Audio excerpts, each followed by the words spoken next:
ఓం శ్రీమాత్రే నమః. Hi viewers, ఎలా ఉన్నారు? అందరూ బాగుండాలని మనస్ఫూర్తిగా కోరుకుంటూ మరి ఒక వీడియోతో మీ ముందుకు వచ్చానండి. ఆ వీడియో ఏంటి అనేది ప్రతిరోజు నేను మహాలక్ష్మి వ్రతం అయితే మీతో అయితే షేర్ చేస్తున్నా కదండి.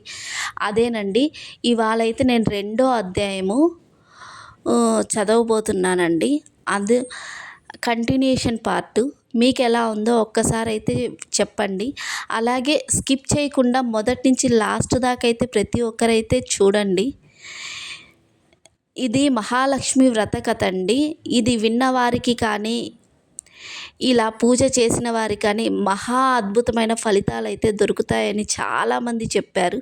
ఈ కథ లాస్ట్ దాకా అయితే వినండి ప్రతి ఒక్కరు. ఇప్పుడైతే నేను స్టార్ట్ చేయబోతున్నానండి. రామయ్య, సుశీల దంపతుల ఇద్దరి కథ అయితే నేనైతే మీకు రెండవ అధ్యాయంలో చెప్పానండి. ఆ ఆలయ అద్భుత శిల్పకళా సౌందర్యానికి రామయ్య, సుశీల దంపతులిద్దరూ ఎంతో మురిసిపోయారు. తనివి తీరా ఆనందాన్ని ఆస్వాదిస్తున్నారు. ఆలయ మండపంలో ఒక మహాపండితుడు శ్రీ మహాలక్ష్మి వైభవాన్ని ఇలా దివ్యంగా వర్ణిస్తున్నాడు. ఓ భక్తజనులారా, ముల్లోకాలను ఎల్లవేళలా రక్షించే శ్రీ మహాలక్ష్మి బ్రహ్మదేవుని వద్ద సరస్వతిగా, శ్రీమన్నారాయణ వద్ద శ్రీ మహాలక్ష్మిగా, పరమేశ్వని వద్ద పార్వతిగా బాసిల్లుతున్నది. ఆ తల్లిని కొలిచిన వారికి సర్వ సంపదలు కలుగుతాయి, సర్వ ఐశ్వర్యాలు లభిస్తాయి, దేనికి కొదవ ఉండదు, సంపూర్ణ ఆరోగ్యం కలుగుతుంది. ప్రతినిత్యము ఆ తల్లిని స్మరించిన, కీర్తించిన సర్వ శుభాలు కలుగుతాయి. ఆ రోజంతా జయప్రదంగా గడుస్తుంది అని చెప్తున్నాడు. రామయ్య దంపతులు ఆ పండితులు చెప్పిన విశేషాలన్నీ విని అక్కడి నుండి బయలుదేరి ముందుగా ఆదిలక్ష్మి ఆలయం వద్దకు వచ్చారు. అద్భుత తేజస్సుతో ప్రకాశిస్తున్న ఆ తల్లికి నమస్కరించి అటు తర్వాత ధాన్యలక్ష్మి వద్దకు వచ్చారు. ధాన్యలక్ష్మిని ఎన్నో విధాలుగా స్తుతించి తర్వాత ధైర్యలక్ష్మి దగ్గరికి వచ్చారు. గజలక్ష్మి, సంతానలక్ష్మి, విజయలక్ష్మి, విద్యాలక్ష్మి, ధనలక్ష్ములను దర్శించుకున్నారు. ఎంతో దివ్యమైన తేజస్సుతో అద్భుతమైన పట్టు వస్త్రాలతోనూ రకరకాల దివ్య ఆభరణాలతోనూ అష్టలక్ష్ములందరూ ఎంతో అద్భుతంగా దర్శనమిచ్చారు. రామయ్య దంపతులు అష్టలక్ష్ములను ఎన్నో విధాలుగా స్తుతించి తమను కరుణించవలసినదిగా ప్రార్థించారు. ఆలయం నుండి వెలుపలకు వచ్చే ముందు రామయ్య ఒకసారి కనులు మూసుకొని శ్రీ మహాలక్ష్మిని ప్రార్థిస్తూ మనసులో ఇలా అనుకున్నాడు. ఓ జగన్మాత శ్రీ మహాలక్ష్మి, నీవు నన్ను కరుణించి అంతులేని ఐశ్వర్యం అనుగ్రహిస్తే నేను మా ఊరిలో తప్పకుండా నీ అష్టలక్ష్మి స్వరూపాలతో అద్భుతమైన ఆలయాన్ని నిర్మిస్తాను తల్లి అని అనుకున్నాడు. అటు తర్వాత దంపతులిద్దరూ తిరిగి తమ ఊరు చేరుకున్నారు. శ్రీ మహాలక్ష్మి తల్లి అనుగ్రహం వలన రామయ్య కుటుంబం మంచి అభివృద్ధిని సాధించింది. కుమారులిద్దరికీ మంచి చదువులు కలిగి ఉన్నత ఉద్యోగాలు లభించాయి.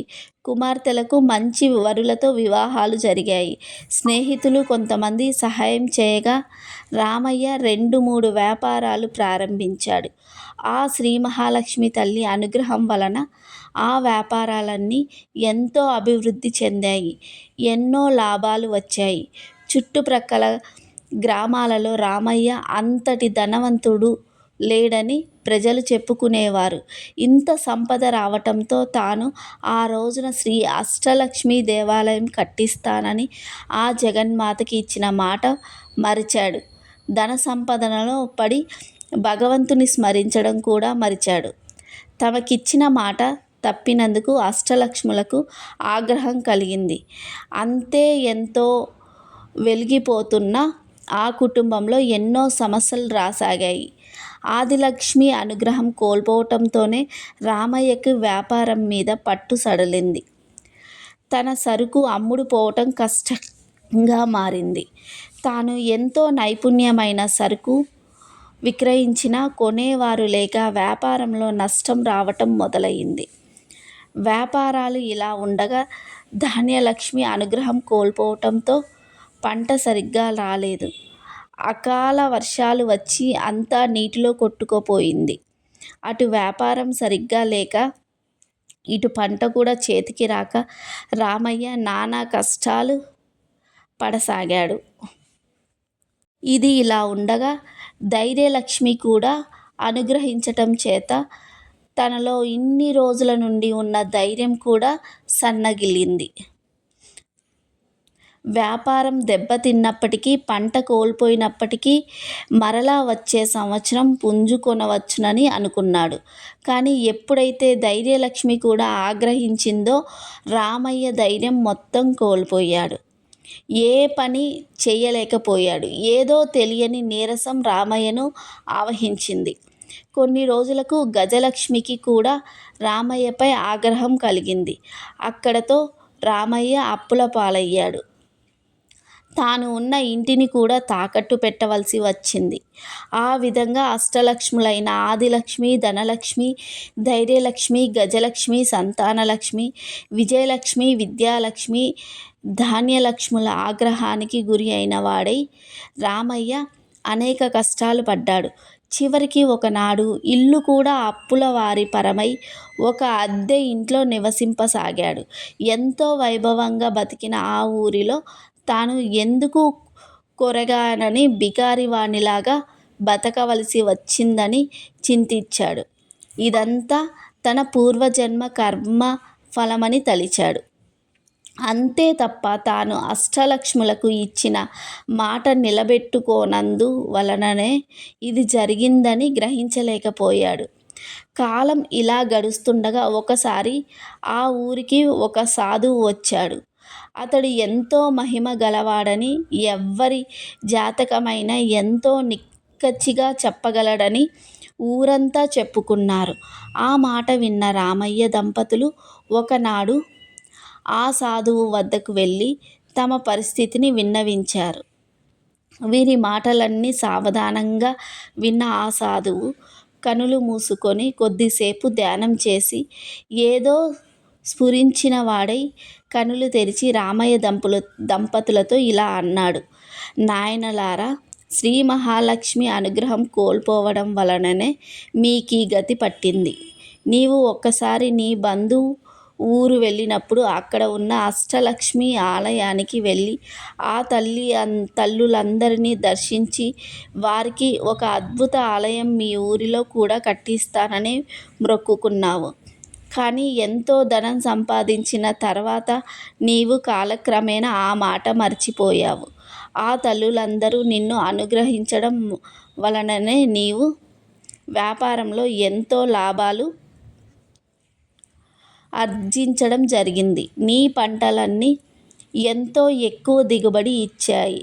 కానీ నీవు ఈ విషయం గ్రహించక ఆ అష్టలక్ష్ముల ఆగ్రహానికి గురైనావు. ఆడిన మాట తప్పటం వలన నీకీ దుస్థితి పట్టింది అని అన్నాడు. అప్పుడు రామయ్య ఆ సాధువుతో, స్వామీ, ఇప్పుడు నాకు గుర్తుకు వచ్చింది. నేను మా ఊరిలో అష్టలక్ష్మి దేవాలయం కట్టిస్తానని అన్న మాట నిజమే.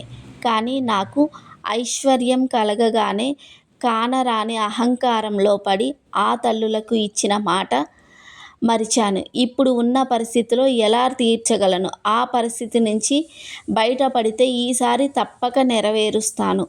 ఈ దుర్భర కష్టాల నుండి బయటపడే ఉపాయం చెప్పి మమ్మల్ని అనుగ్రహింపవలసింది అని ప్రార్థించాడు. అప్పుడు ఆ సాధువు వారితో ఇలా అన్నాడు. ఓ దంపతులారా, మీరు ఆ దేవాలయానికి వెళ్ళి అక్కడే 11 రోజులు నిద్రించి రోజు ఉదయాన్నే ఆలయ ఆవరణమంతా మీ చేతులతోనే శుభ్రం చేసి ఆ అష్టలక్ష్ములను సేవించండి. అప్పుడు మీకు ఆ తల్లుల అనుగ్రహం కలిగి తిరిగి మీ పూర్వ వైభవం మీకు కలుగుతుంది అని అన్నాడు. ఈ మాటలు విన్న రామయ్య దంపతులు అలాగే చేస్తామని చెప్పి ఆ సాధువుకు నమస్కరించి అతని వద్ద సెలవు తీసుకొని తమ ఇంటికి వెళ్ళారు. రామయ్య దంపతులిద్దరూ మరునాడే బయలుదేరి ఆ ఊరికి వెళ్ళి అక్కడ ఆలయం పక్కన ఉన్న ధర్మసత్రంలో బస చేశారు. ఆ ధర్మసత్రంలోనే 11 రోజులు ఉండి రోజు ఉదయాన్నే లేచి త్వరగా కాలకృత్యాలు తీర్చుకొని ఆలయ ప్రాంగణం అంతా చీపురు తీసుకొని శుభ్రంగా ఊడ్చేవారు.